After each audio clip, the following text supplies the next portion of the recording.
Hello, everyone, and welcome to Walking Through the Bible. If you're Eliphaz and you believe Job is in sin, but Job is unwilling to hear it, what do? Do you give up? Do you try to reason with Job? Do you perhaps examine your own arguments? No, that's not what Eliphaz does at all. Instead, he decides to go scorched earth. In the first two rounds of speeches, Job accuses his friends of saying that he was in sin, but never pointing out the specific sins that Job committed. Well, that all changes here with Eliphaz's third speech. So if you have a Bible then, you can turn to Job chapter 22. We're going to be reading from verses 1 to 11. If you don't have a Bible, don't worry, just follow along with us on the screen. The version that we'll be reading from is the New King James Version. So Job chapter 22, beginning at verse 1.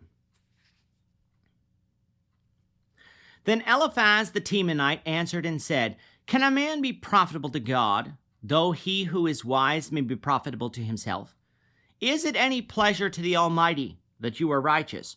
Or is it gain to him that you make your ways blameless?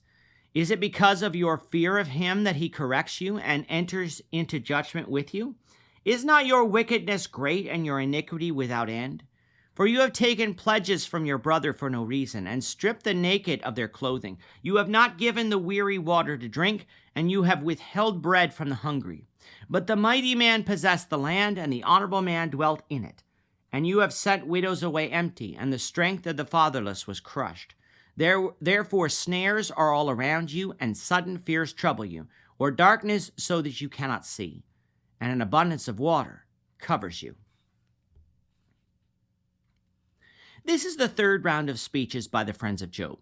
This will take us through the end of chapter 27 and will be different in that only two of Job's friends, Eliphaz and Bildad, will take part. We don't know why Zophar didn't, but since we don't have a third speech from him, we must assume he stayed silent. Except Elihu, a man we haven't met yet, would speak later in chapters 32 through 37. Up to this point, we have had Job's friends without fail attempt to show Job that he is in sin. They have at times appealed to eloquence, at times appealed to the wisdom of the elders, and at times appealed to what they viewed as common sense. None of that has worked on Job, with Job being able to rebut each of their arguments, though his arguments did have some failures of their own. One of the best charges made by Job frequently is, what sin have I committed? If I'm suffering because of sin and it's so obvious to you, what sin have I committed? Well, it seems in the time between Eliphaz's last speech and this one, he had the opportunity to think about that a little more. He begins his third speech by asking Job a question that's something that when you take a step back and think about it, is a rather weak argument, which is, can a man be profitable to God? Is it any pleasure to the Almighty that you are righteous? Is it a gain to him that you make your ways blameless? What Eliphaz seems to be saying is that even if you are righteous, that doesn't move God one bit. It doesn't make him any more God or any less God. And while that is true, Eliphaz seems to be implying that God doesn't care if one is righteous, and that certainly is not true. We were made in God's image. God gave us the tree of life so that we could live forever.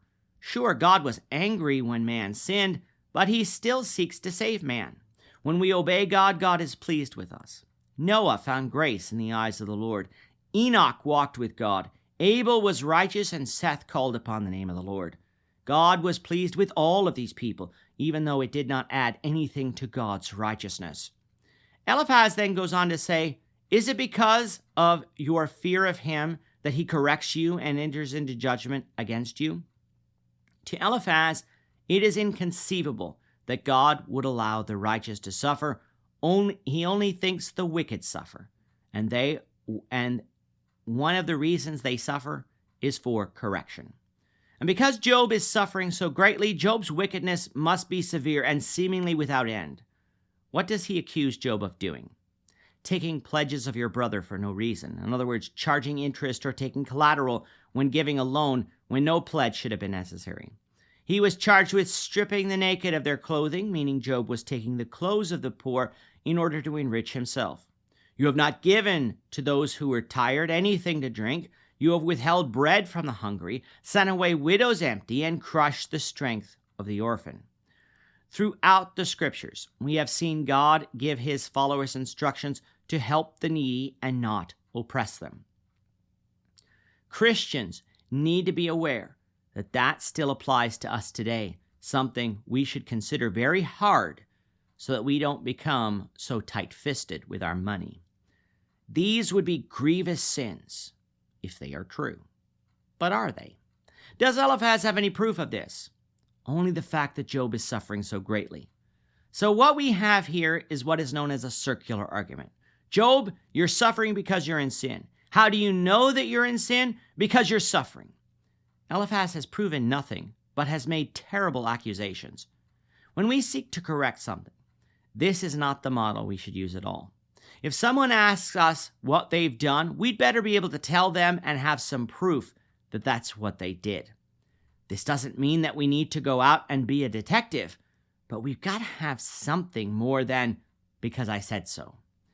Eliphaz is not done, though, so we invite you back for the next lesson when we will conclude Eliphaz's speech. With that, our time is up for today.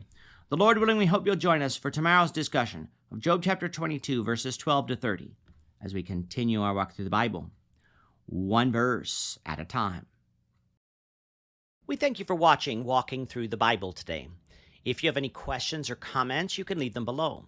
But if you like this video, we ask that you consider subscribing to our channel so you won't miss out on other videos in our series, as well as share this video among your friends so that the saving message of Jesus Christ can go out to the whole world.